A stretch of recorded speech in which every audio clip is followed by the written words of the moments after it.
नाम है भौतिक प्रकृति के 3 गुण और समय। तो कुल मिला के इस सत्र में हम चर्चा करने वाले हैं पहले तो भौतिक प्रकृति के बारे में, कि भौतिक प्रकृति जो है, आध्यात्मिक प्रकृति के बारे में तो हमने कल बात कर दिया और भौतिक प्रकृति के बारे में बात किया था कल, लेकिन आज हम भौतिक प्रकृति की एक और एस्पेक्ट के ऊपर चर्चा करेंगे। जो 3 गुण हैं उनके बारे में आज हम चर्चा करेंगे और फिर हम काल तत्व या फिर समय के बारे में भी आज हम डिस्कशन करेंगे। तो चलिए without let we can start right now.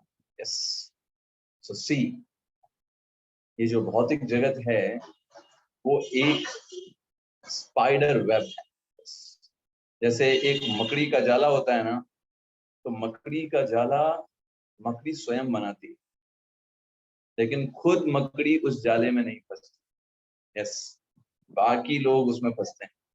वैसे ही ये भौतिक जगत भगवान श्री कृष्ण ने निर्माण किया है, इस जगत की सृष्टि की है, लेकिन भगवान कभी इस सृष्टि में नहीं फंसते।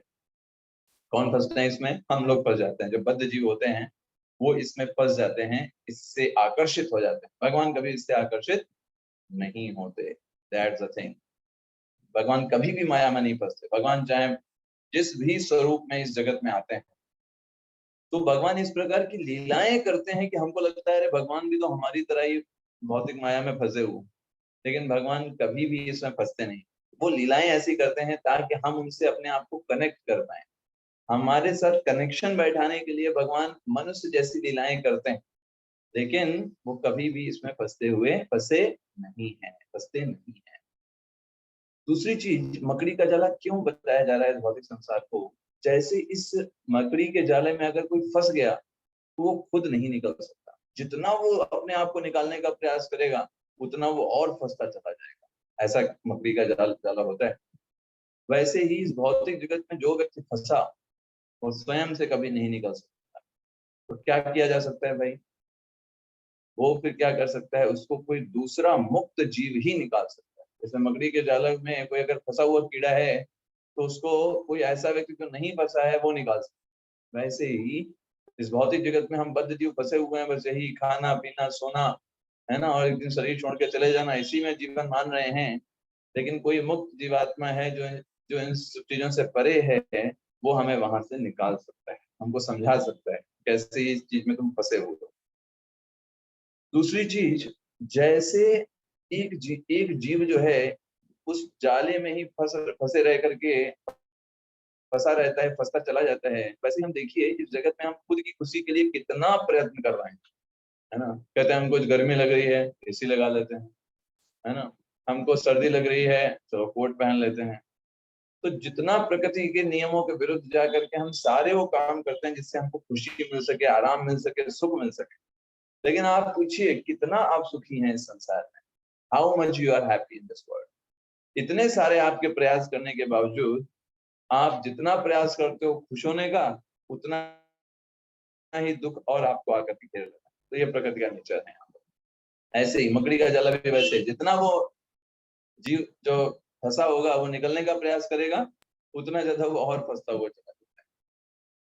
तो भौतिक प्रकृति के 3 गुण हैं क्या? आप ऐसे देखिए, आप पिक्चर में देख पा रहे होंगे कि कैसे वो जो 3 गुण हैं जिनको बोलते हैं सत्वगुण, रजोगुण और तमोगुण, ये 3 गुण कहलाते हैं। सत्वगुण, रजोगुण और तमोगुण। इनका कार्य क्या होता है? इनका मुख्य कार्य होता है हमको इस जगत में बांधना। यस, क्यों बांधते हैं हमको? हम आपको इसके आगे आप इस चीज को समझाएंगे। देखिए होता क्या है, गुण का मतलब ही होता है रस्सी। अगर कोई पूछे गुण का मतलब क्या है, तो गुण अपने आप को ये अपने आप में इस चीज को बताता है। गुण शब्द का ही शाब्दिक अर्थ है रस्सी ही। रस्सी का काम क्या होता है? रस्सी से हम उसी को बांधा जाता है। तो यही यहाँ पर बताया जा रहा है कि ये रस्सियां भी 3 प्रकार की हैं आपको बांधने की। आपको किस प्रकार बांधा जाए? इन 3 प्रकार की रस्सियों से आपको बांधा जाता है। और इन तीनों रस्सियों के नाम क्या क्या हैं? सत्वगुण, रजोगुण और तमोगुण। आप इसको लिख लीजिए, सत्वगुण, रजोगुण और तमोगुण। तो सत्वगुण कैसी रस्सी है? सत्वगुण वो रस्सी है जिसके द्वारा जीवात्मा जो है वो सोने की रस्सी से बंधा हुआ।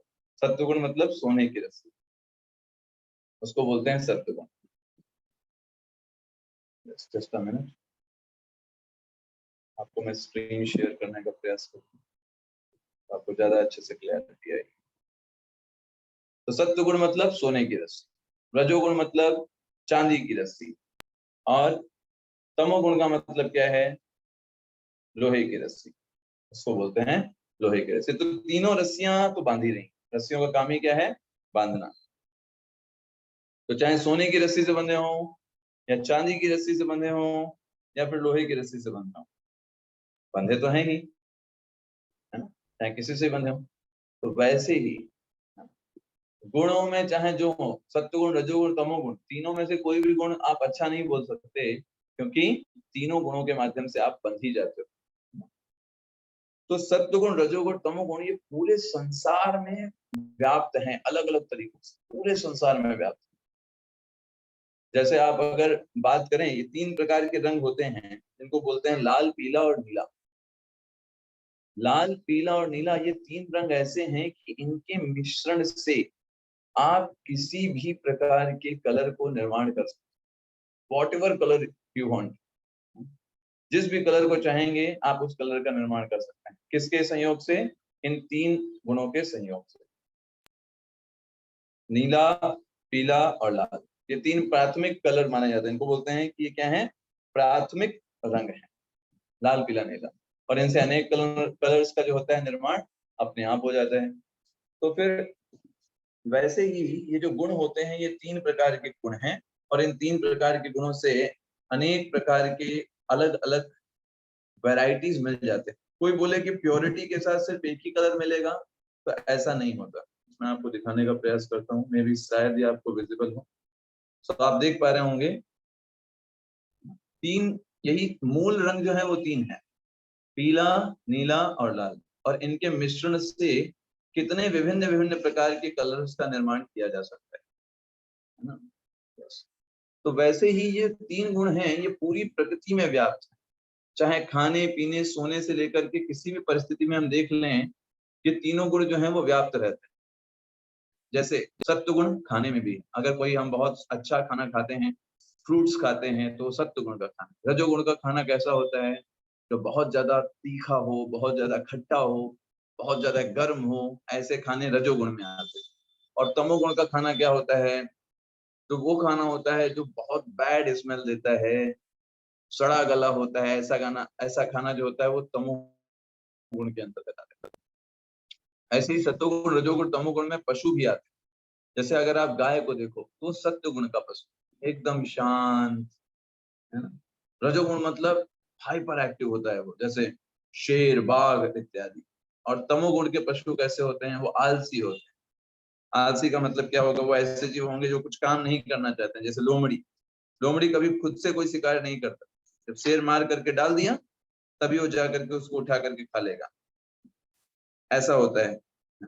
तो भगवान इसके बारे में बहुत सारे लक्षण बताते हैं, इन तीनों गुणों के बारे में। ऐसे देखो, अगर हम दिन को भी डिवाइड करें, तो सुबह का समय सत्व गुण का होता है। कितना अच्छा लगता है सुबह सुबह का समय। कोई लड़ाई करने भी आता है, हम कहते देखो भाई सुबह सुबह लड़ाई मत, हम ऐसा करके बोलते भी ना। रजोगुण का समय मतलब दोपहर का समय, सब लोग भाग रहे हैं, एक दूसरे को पछाड़ रहे हैं, ये वो ये सब अपने अपने आप को दिखाने का प्रयास कर रहे हैं। और शाम का समय तमोगुण का होता है, सब लोग एकदम थके हारे, या फिर जो पार्टीज वगैरह, शराब, है ना, ये सब चीजें कब होती हैं? रात को या शाम के बाद होती हैं। तो तमोगुण का समय वहां पर एक्टिव हो जाए, आप ऐसा समझो। इस तरीके से हर एक चीज, चाहे पशु हो, समय हो, जगह हो, खाना हो, या फिर जिसकी हम पूजा करते हैं, वो सब चीजें इन गुणों में डिवाइड होती है। जैसे सत्व गुण के जो लोग होंगे, वो देवताओं की पूजा करेंगे। रजोगुण के जो लोग होंगे, वो ऐसे लोगों की पूजा करेंगे जो बहुत पावरफुल, उनकी पूजा करेंगे। और जो तमोगुण के लोग होंगे, वो भूत पिशाचों की पूजा करते हैं। लेकिन जो इन तीनों गुणों के परे हैं, ऐसे लोग श्री भगवान की पूजा करते हैं, भगवान कृष्ण की पूजा करते हैं। ऐसे करके आप समझ सकते हैं। देखिए, ये सत्व गुण के व्यक्ति की खासियत होती है। सत्व गुण में जो व्यक्ति होगा, वो ईमानदार होगा, स्वार्थ रहित होगा, पवित्र होगा, धार्मिक होगा, पुण्यवान होगा, जुआ नहीं खेलेगा, नशा नहीं करेगा, शराब नहीं पिएगा, मांस नहीं खाएगा, मतलब एक अच्छी लाइफ जी रहा होगा। भौतिक दृष्टिकोण से। रजोगुण का व्यक्ति की पहचान कैसे है? वो व्यक्ति अपनी चमक धमक लोगों को दिखाने के लिए काम करेगा। दान भी देगा तो दिखाने के लिए दान देगा, कहेगा मेरा नाम नहीं आ रहा है, ठीक है। और वो व्यक्ति रात भर सो नहीं पाएगा विचलित मन के कारण। धर्म भी अगर कोई करेगा, कोई रूल्स भी फॉलो करेगा तो सिर्फ दिखाने के लिए फॉलो करेगा, ऐसा नहीं कि उसको फॉलो करना है ना। वेद पुराणों को नहीं मानेगा, अवैध स्त्री पुरुष संग करेगा, आकर्षण रहेगा उसके अंदर, यश पाने के लिए बहुत प्रयास करेगा, पैसे को ही सब कुछ मानेगा, पैसा नहीं तो जीवन में कोई बात ही नहीं है, जरूरत से ज्यादा इच्छाएं उसके अंदर होंगी। ये रजोगुण की बात है। अच्छा, और तमोगुण की क्या बात है? तमोगुण के व्यक्ति तो मूर्खता में जीते हैं, आलसी होते हैं और पागलपन वाले काम करेंगे, नशा करना, है ना, भगवान से कोई लेना देना नहीं है, बहुत ज्यादा सोएंगे, बहुत ज्यादा भोग के अलावा कुछ नहीं सोचेंगे वो। इस प्रकार के तमोगुण के शिकार होता है। तो कहने का आशय क्या है कि कुल मिलाकर के जो व्यक्ति है वो इन तीन गुणों में किसी ना किसी एक गुण जो होता है वो प्रभावी होता है। जब सत्व गुण प्रभावी होता है तो व्यक्ति के अंदर सुख की इच्छा, सुख जो होता है उसे मिलना है संसार में, उसको वो रिलीज करता है। और दूसरा, उसके अंदर ज्ञान के कारण, लोगों से अधिक ज्ञान है इसलिए सोचता है कि वो बहुत बड़ा नॉलेजेबल पर्सन है, दूसरों से अच्छा है, ऐसा सोचता है। जब रजोगुण प्रभावी होता है तो उस व्यक्ति के अंदर अनेक इच्छाएं होती हैं, वो बहुत बड़ा व्यक्ति बनना चाहता है, दूसरों को दिखाना चाहता है ना। ये रजोगुण की खासियत होती है। और खास करके रजोगुण के कारण ही व्यक्ति के अंदर इच्छाएं जो होती हैं अनंत हो जाती है। उसको मान लो 1 महीने में 2 लाख रुपए कमा रहा है तो सोचेगा 3 लाख रुपए कमाएंगे तो अच्छा है, 3 लाख कमा रहा है सोचेगा 5 लाख कमाएंगे तो मजा आ जाएगा। तो इच्छाएं उसकी अनंत रहती हैं, कभी सेटिस्फाई नहीं होने वाली इच्छाएं रहती हैं। दूसरों को दिखाने में व्यस्त रहता है।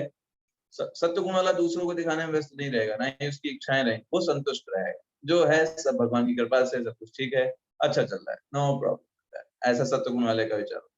रजोगुण वाला हमेशा परेशान रहता है, रात को नींद नहीं आएगी, क्योंकि उसको दूसरों को दिखाना है, समाज को दिखाना है कि वो कितना अमीर है। अमीर है कि नहीं बात अलग बात है, लेकिन दूसरों को लगना चाहिए कि वो है, और उसके लिए वो परेशान है, उसको नींद नहीं आएगी, चैन नहीं आएगा।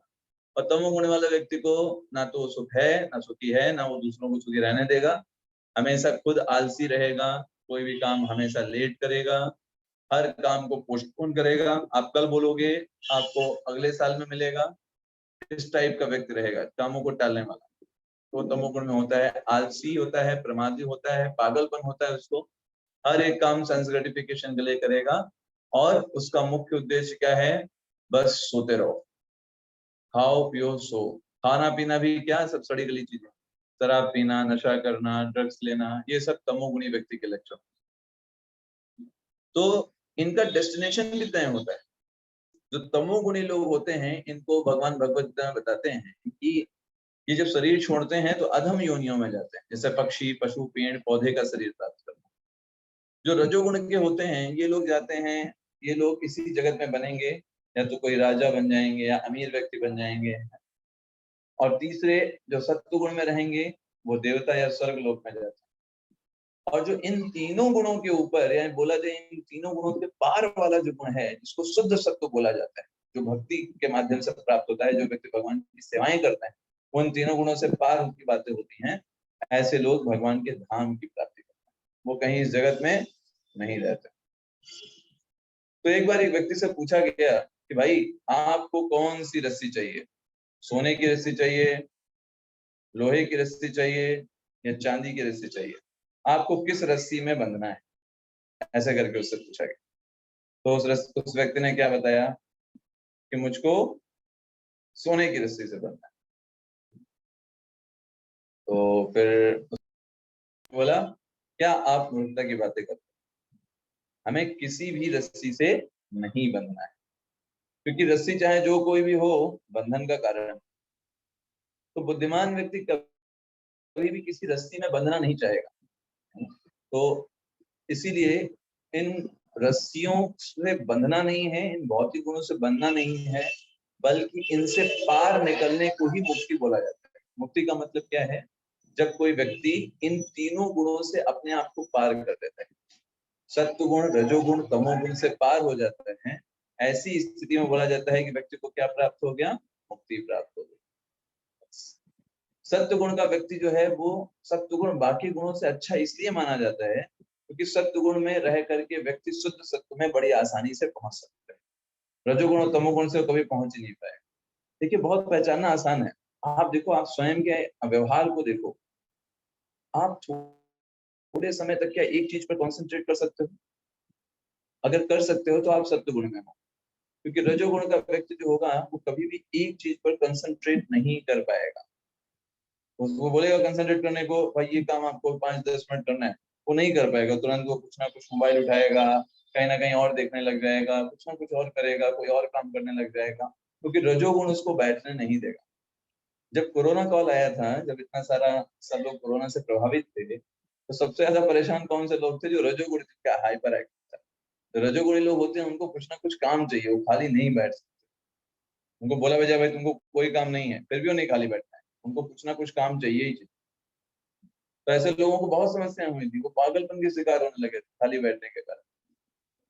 और सत्वगुण में क्या होता है? व्यक्ति आराम से शांति के साथ एक काम कर सकता है एक अच्छे खासे समय तक, क्योंकि वो कंसंट्रेटेड होता है ना, एकाग्र होता है। रजोगुण उसको एकाग्र बैठने नहीं देता।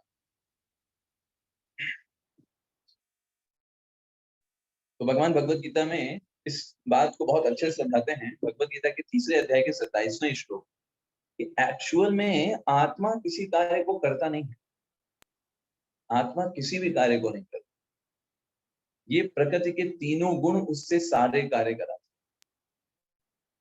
प्रकृति क्रियमाणानि गुणै कर्माणि सर्वशः, भगवान कहते हैं 3 अध्याय के 27वें श्लोक।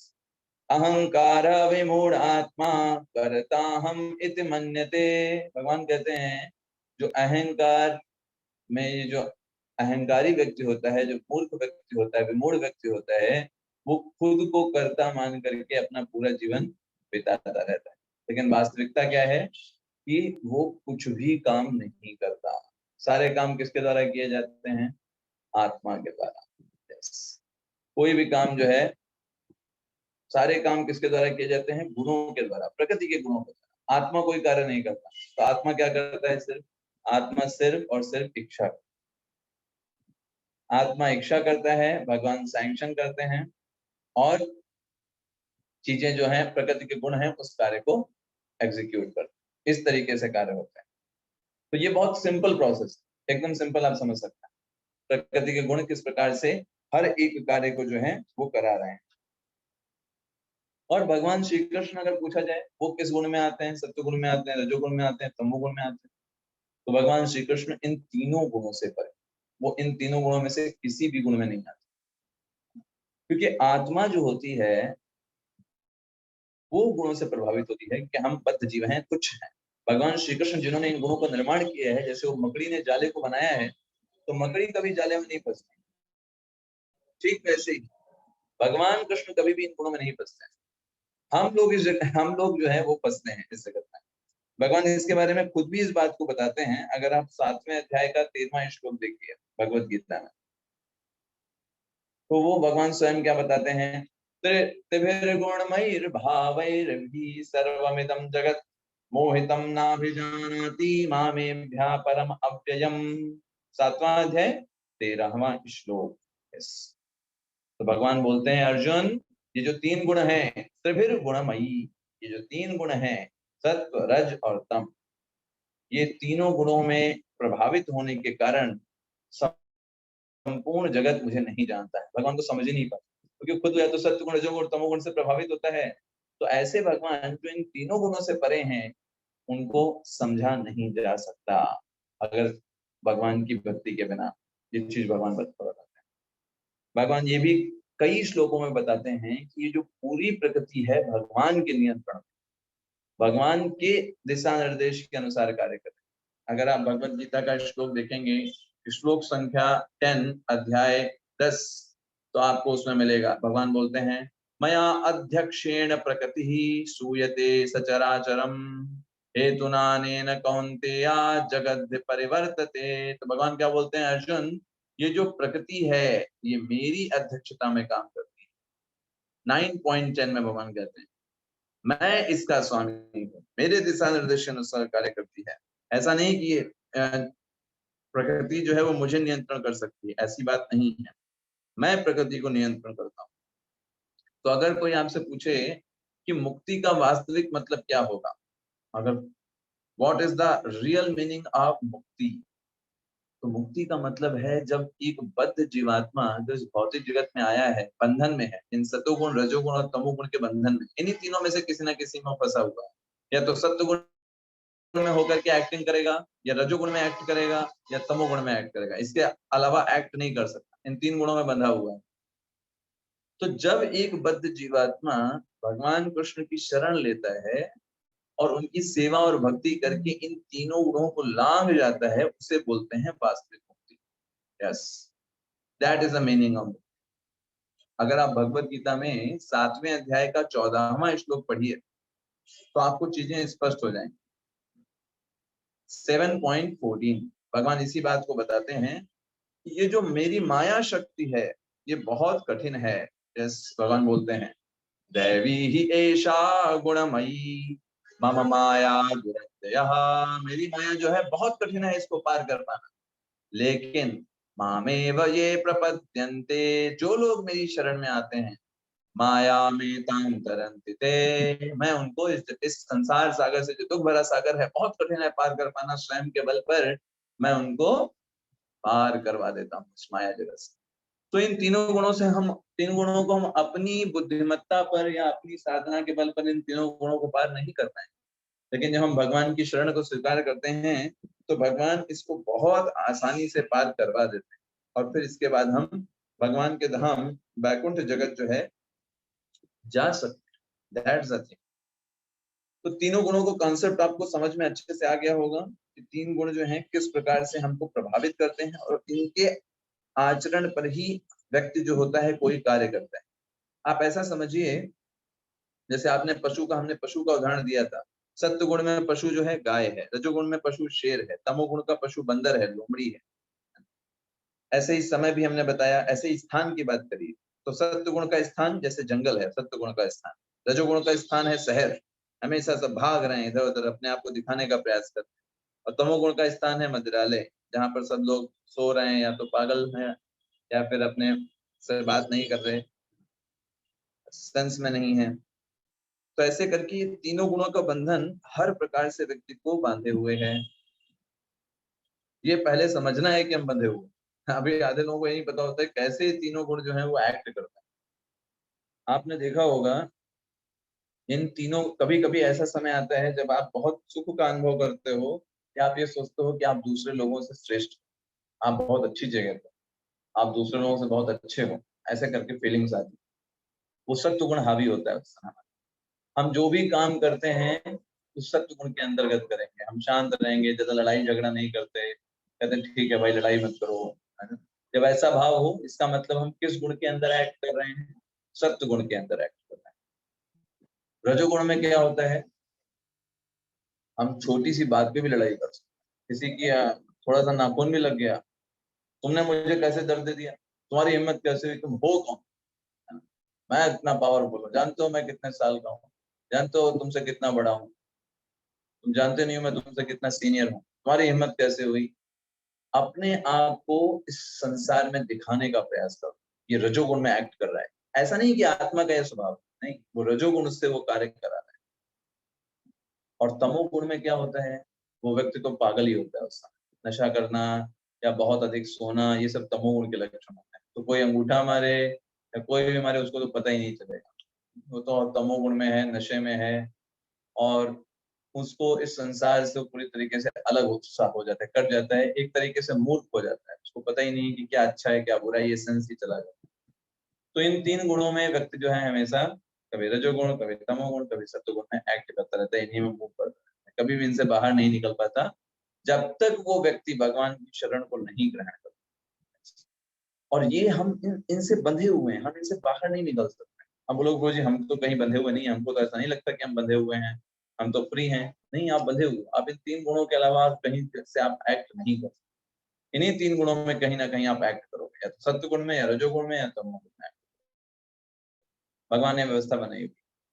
और ये 3 गुण कैसे कोई व्यक्ति सत्व गुण में हमेशा रहे, तो इसके लिए आपकी जीवन शैली होती है, वो प्रभावित करती है। अगर आप अच्छे लोगों के साथ बैठोगे, अच्छी चीजें खाओगे, अच्छे तरीके से अपने कपड़े पहनोगे, अपना घर अच्छे से साफ सुथरा रखोगे, शास्त्रों का अध्ययन करोगे, तो सत्व गुण आपके ऊपर हावी रहेगा। हमेशा आपका डिसीजन अच्छा रहेगा, कभी आप किसी कार्य को गलत नहीं करोगे, कभी भी इररिस्पॉन्सिबल नहीं बनोगे सत्व गुण के। अगर आप बहुत ज्यादा ऐसे लोगों का संग करोगे जो भौतिक जगत में बहुत कुछ बनना चाहते हैं, कोई बहुत अमीर बनना चाहता है, कोई करोड़ों रुपया अपना बैंक में जमा करना चाहता है, तो ऐसे लोगों का जो रजोगुण में है, आप उनका संग करके आपके अंदर भी रजोगुणी इच्छाएं आ जाएंगी, आप भी वैसे ही गधों की तरह काम करना पसंद करोगे, क्योंकि वो लोग वैसे कर रहे हैं। तो संग का प्रभाव पड़ता है हमारे गुणों के ऊपर, जैसा संग लेंगे वो गुण हमारे ऊपर एक्टिव हो जाते हैं। आप में से कई लोगों ने ऐसा अनुभव किया होगा कि जब आप कोई ऐसे व्यक्ति से मिलते हो जो कि फ्रस्ट्रेटेड है, परेशान है, तो आप भी वैसे ही परेशानी आ जाती है ना, आप भी परेशान हो जाते हो। आप किसी जॉली व्यक्ति से मिलते हो, आप भी खुश हो जाते हो, आपको भी एक ऊर्जा का अनुभव होता है। तो ऐसा क्यों होता है? क्योंकि गुणों का प्रभाव हमारे ऊपर पड़ता है। तो इसलिए हमें अधिक से अधिक ऐसे लोगों का संग करना चाहिए जो सत्व गुण में है ना, एटलीस्ट सत्व गुण में जो भगवान की सेवाएं कर रहे हैं, तो और भी बेस्ट है, जो शुद्ध सत्व में कार्य कर रहे हैं। तो अभी हम आते हैं हमारे अगले तत्व के ऊपर, जो कि है काल तत्व। Yes, very very important. चलिए काल तत्व को देखेंगे, काल तत्व कैसे काम करता है। देखिए, ये बच्चा था, ये युवावस्था हो गया, यही व्यक्ति जो है अभी प्रौढ़ावस्था में हो गया, वही व्यक्ति बूढ़ा हो गया, और उसका ही शरीर एकदम जर्जर हो गया। तो काल तत्व का मतलब क्या है? जो धीरे धीरे हमारे शरीर को क्या कर देता है? जर्जर कर देता है, बेकार कर देता है।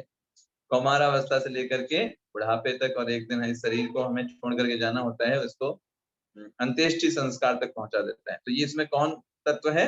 काल तत्व है। तो काल तत्व है कौन? तो भगवान स्वयं बताते हैं भगवत गीता के 11वें अध्याय के 32वें श्लोक। यस, कालोष्मी लोक क्षय कृत प्रबद्धो लोकान समाहर्तुमीहं प्रवत्तः ऋतेऽपि त्वां न भविष्यन्ति सर्वे येव स्थिता प्रत्यनीकेषु योधाः। तो भगवान कहते हैं, अर्जुन, कालो अश्मि, जो काल है वो कौन है? मैं ही काल के रूप में उपस्थित। अर्थात भगवान कहना क्या चाह रहे हैं कि भगवान इस भौतिक जगत में काल के रूप में कार्य करते हैं। यस, भगवान जो है इस भौतिक जगत में काल के रूप में कार्य करते हैं। तो एक तरीके से बोला जाए तो ये बोला जाएगा कि जो काल है वो श्री भगवान की शक्ति है। यस, ये श्री भगवान की क्या है? शक्ति है। यस, और भगवान स्वयं इसकी घोषणा करते हैं, और भी कई जगह भगवान बोलते हैं। जैसे आप देखोगे, संसार में व्यक्ति पहले जन्म लेता है, फिर धीरे धीरे उसका विकास होता है, फिर अपने ऐसे बच्चों की उत्पत्ति करता है, धीरे धीरे क्षय होता है, फिर वो शरीर को छोड़ देता है। तो ये काल ही तो काम कर रहा है। क्या किसी के अंदर इतना दम है कि उसमें से किसी को रोक ले? रोक सकता है कोई? बोले कि हमको तो बचपन अच्छा लग रहा है, क्यों बुढ़ापे में जाना, हमको युवावस्था में जाना ही नहीं है, हमें बचपन में ही रहेंगे। रोक पाएगा कोई? नहीं रोक। तो भगवान अपनी इस काल शक्ति के द्वारा इस पूरे भौतिक संसार को चला रहे हैं। इस भौतिक संसार में वो सारी चीजें एक समय तक रहती हैं और फिर नष्ट हो जाती हैं। चाहे कोई कितना भी पावरफुल, कोई बहुत बड़ा मोहम्मद अली हो, बहुत बड़ा मुक्केबाज हो, क्या होगा? एक समय के बाद वो, उसका नियंत्रण नहीं रहेगा। आपने एक सुना ही होगा, बहुत ही फेमस कहानी है। मोहम्मद अली जो कि बहुत बड़े मुक्केबाज थे, उनके मुक्के में इतनी ताकत थी कि किसी को भी पराजित कर देते थे, विश्व चैंपियन थे वो। लेकिन एक बार क्या होता है, उनके पास एक रिपोर्टर आकर के पूछता है कि आप बताइए, आप तो इतने पावरफुल व्यक्ति हैं, तो बोल अपने बारे में, तो बोलते हैं कि सब मैं सबसे महान, ऐसे करके बोलता है। बाद में कुछ साल बीत जाते हैं और इसको पार्किंसंस नाम की बीमारी हो जाती है। किसको? मोहम्मद अली को। और अब उसको बुलाया जाता है ओलंपिक में कि आइए आप मशाल उठाइए आकर के, आप तो इतने बड़े मुक्केबाज थे। लेकिन पार्किंसन बीमारी में क्या होता है, व्यक्ति अपना हाथ उठा भी नहीं पाता। तो उस मसाल को उठाने के लिए 3-4 लोग लगे जिन्होंने इनका हाथ पकड़ा, मसाल पकड़ाई गई और इनसे मसाल को उठवाया गया। तो रिपोर्टर्स फिर आए, उन्होंने पूछा, अरे आपने तो पहले बोला था कि आप सबसे महान हैं, तो अभी क्या हुआ? तो वो मोहम्मद अली बोलते हैं, मैं अभी भी सबसे महान, लेकिन मैं सबसे महान मूर्ख हूँ, क्योंकि भगवान को छोड़ करके इस जगत में कोई भी महान नहीं, सिर्फ भगवान नहीं महान। क्योंकि काल के द्वारा हर एक चीज का जो है वो विभाजन हो जाता है, एक ना एक दिन उसका पतन हो जाता है। कोई कितना भी पावरफुल हो, कोई कितना भी सुंदर हो, कोई कितना भी उसके पास संपत्ति हो, काल जो होता है वो हर एक चीज का हरण कर लेता है। भगवान स्वयं इसके बारे में 10वें अध्याय के 33वें श्लोक में बताते हैं कि मैं ही वो अविनाशी काल हूँ। इसलिए अगर कोई आपसे पूछे कि बताओ इस संसार का सबसे बड़ा विजेता कौन है, जिसने सबको विजय कर लिया, आज तक वो हारा ना हो, तो कौन है भाई वो विजेता जिसने सब कुछ जीता है, आज तक कोई इसको हरा नहीं पाया? तो वो यही है, काल। सब इसके सामने हार जाते हैं, बड़े से बड़े मुक्केबाज, बड़े से बड़े लोग, बड़े से बड़े सुंदर व्यक्ति, बड़े से बड़ी मशीनें, सब नष्ट कर देता है। भगवान स्वयं बोलते हैं कि मैं काल के रूप में हर एक चीज को खा जाता हूँ, एवरीथिंग। भगवान बोलते हैं 11वें अध्याय के 32वें श्लोक, नोट डाउन कर लीजिएगा। जितने श्लोक मैं लिखाता हूँ आपसे उम्मीद करता हूँ कि आप पढ़ोगे, इसलिए मैं बोलता हूँ, ऐसे नहीं कि बस तो आप उसको पढ़ा करिए जो मैं बोल रहा हूँ, क्योंकि ये एक स्टूडेंट जो होते हैं, ये उनसे ये उम्मीद की जाती है कि आप ऐसे नहीं बस हमने बोल दिया आपने सुन लिया, आप उसको पढ़ो, देखो क्या भाई जो बता रहे हैं सही है कि नहीं, इसको आप एक तरीके से खुद पढ़िए। 11वें अध्याय के 32वें श्लोक में भगवान कहते हैं कि मैं काल के रूप में इस पूरे भौतिक जगत का विनाश करने आता हूँ, और यहाँ समस्त लोगों का संहार करने हेतु मैं आया हुआ हूँ, ऐसे करके भगवान भगवत गीता में अर्जुन को बताते हैं।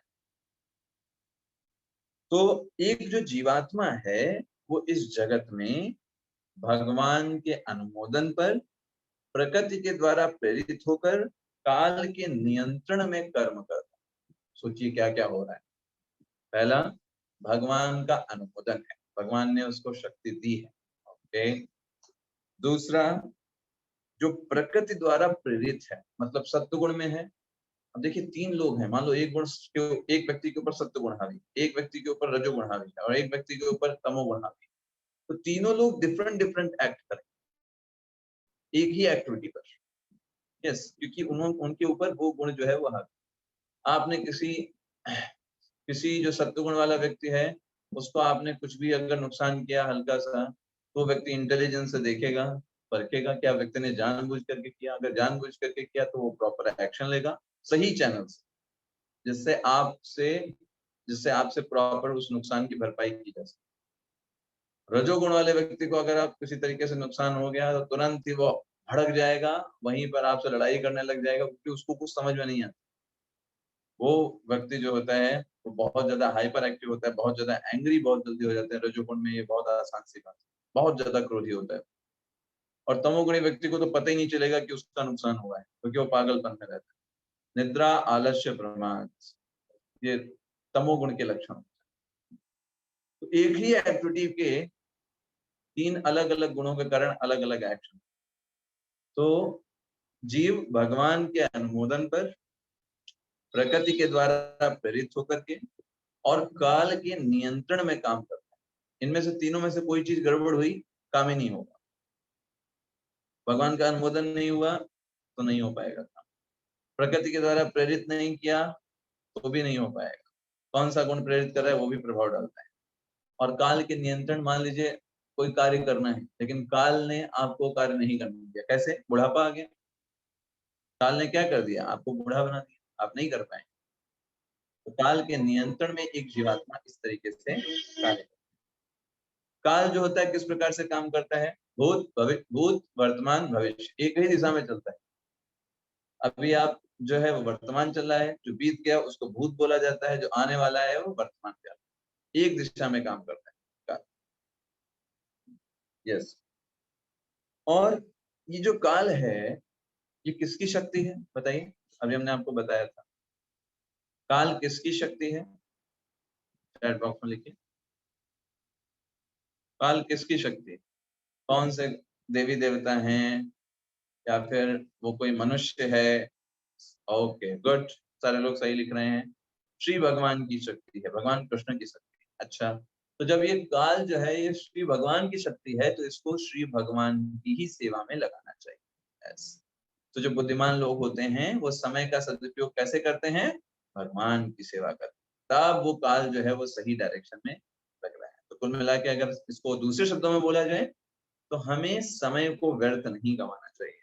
अधिकाधिक कार्य जो है हमको अधिकाधिक समय हमको भगवान की सेवा में करना चाहिए, उनके बारे में कुछ सुन करके, उनके बारे में कुछ बोल करके, उनके बारे में कुछ ग्लोरीज को गा करके, उनका स्मरण करके हमें इस तरीके से अपने समय को बिताना चाहिए। तो चलिए अभी कुछ हम गणना कर लेते हैं काल के बारे में हल्की सी। Are you ready for that? Good.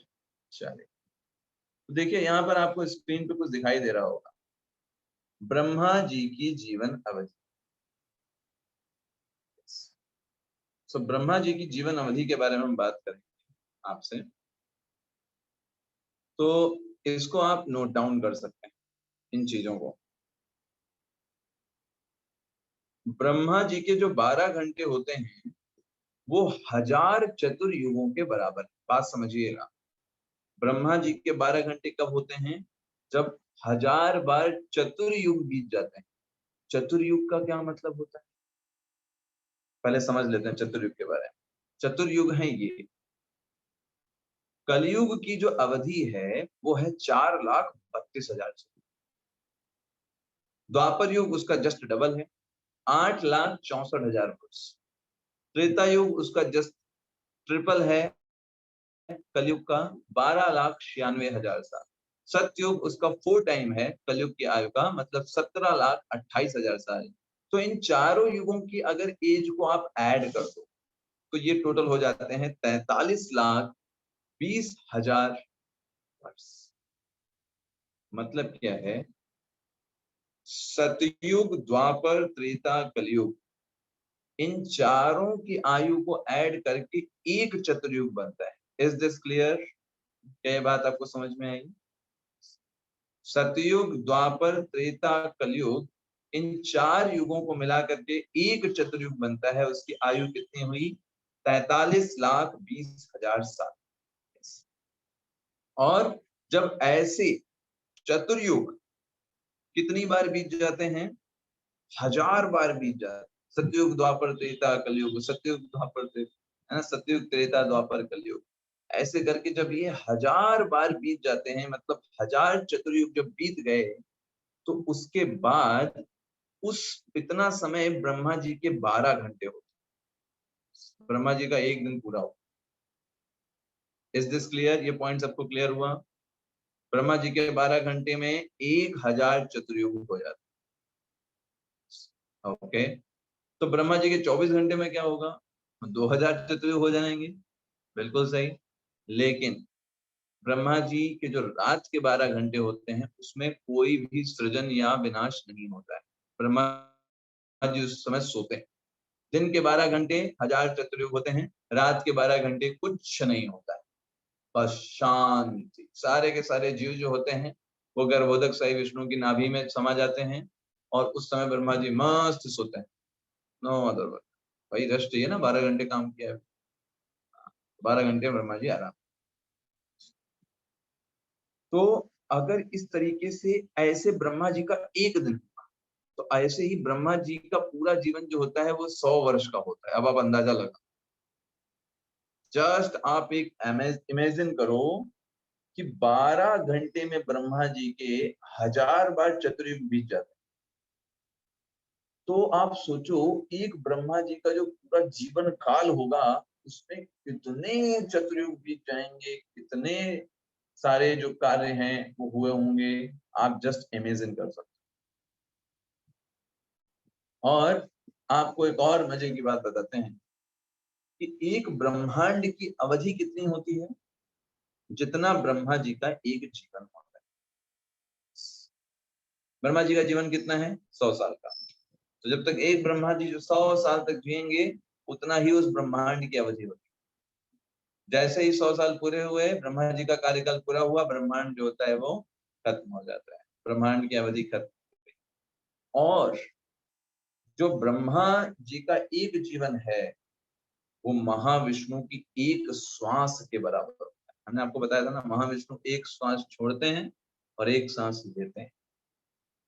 Mahavishnu ने एक सांस छोड़ी, उतने में ब्रह्मा जी बनते हैं, अपना पूरा 100 साल जीवन जीते हैं, और महाविष्णु जब सांस लेते हैं तो वो खत्म। Is this point clear? Yes.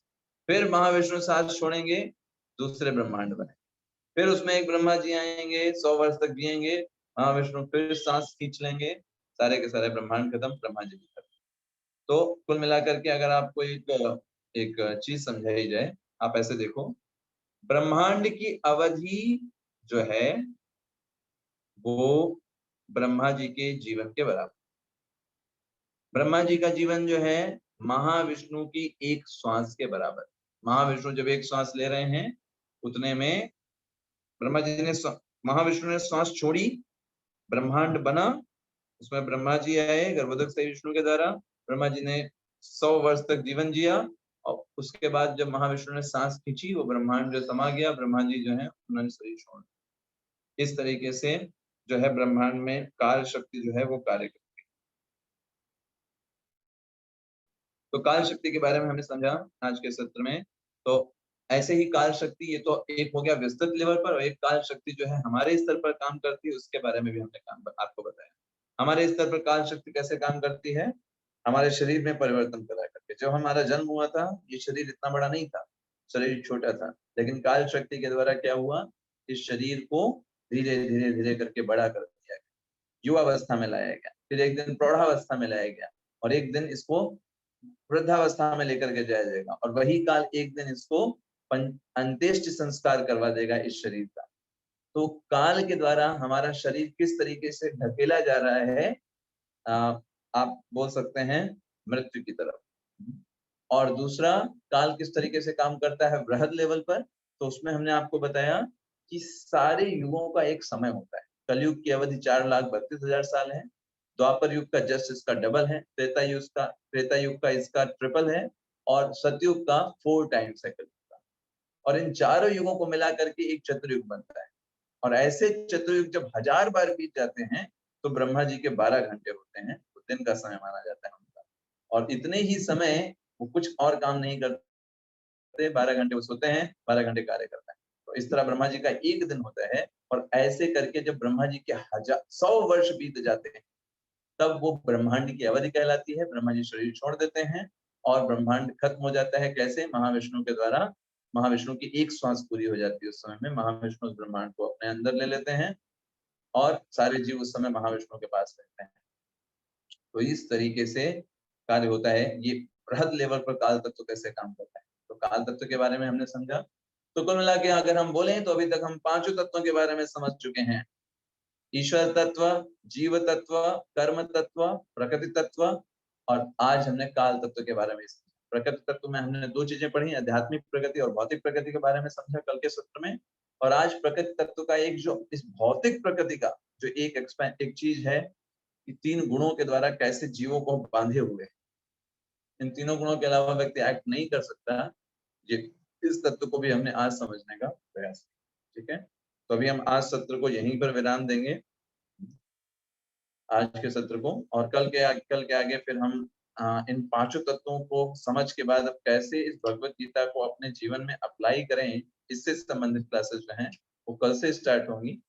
और उन 3 दिनों में हम आगे डिस्कशन करेंगे 5 तत्वों को समझने के बाद।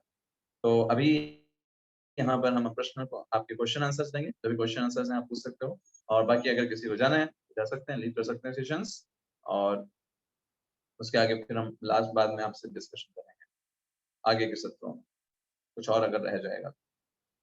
हरे कृष्णा, भगवद गीता की जय, श्रील प्रभुपाद की जय। जिनको क्वेश्चन है वो हैंड रेस का ऑप्शन कर सकते हैं।